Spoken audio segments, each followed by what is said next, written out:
Anak bangsa kita dah rosak dah. Anak bangsa kita banyak yang rosak. Anak-anak Melayu kita.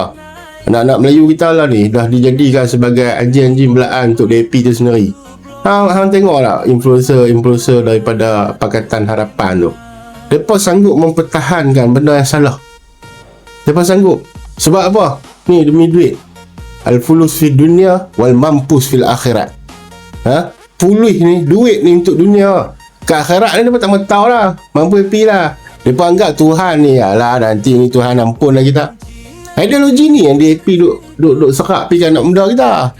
Sebab tu kita mulai hari ni turun siap-siap, terang siap-siap. Mereka lah ni duk bahas pasal Kedah. Pasal apa? 245% punya cukai kenaikan tu. Mereka tak tahu kata isu tu pasal satu kilang.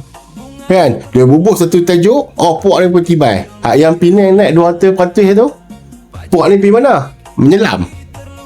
Carikan lumba-lumba laut. Tu Ngah Komeng. Ngah Komeng ni pun satu baru orang aku duk tengok selalu. Dia ni kalau jumpa orang Melayu tak Assalamualaikum. Yang orang kita ni pun bangang kot nak jawab. Dia orang jawab, orang kita ni pergi jawab apa? Waalaikumsalam. Bangang betul. Alaikumusam lah. Alaikasam ke. Han jawab macam tu sudah lah. Han tak biasa pergi mengaji. Tu kata bangsa kita ni, anak-anak muda dia dah mula dirosakkan. Tak tahu apa, tak tahu kepala ikut lah pasal agama. Ni kapiak bagi salam kat kita ni. Nabi ajak dah. Alaikasam. Jawab mah. Kat atas hang celaka. Dia pemain kita. Ni baca Alhamdulillah. Na'udzubillah min zalik. Weh, apa dia ni? Apa dia ni? Nak cerita apa ni? Bila wartawan teguk pasal apa tak cakap dalam bahasa Melayu. You daripada mana? Hantam pula wartawan tu. Ugut pula.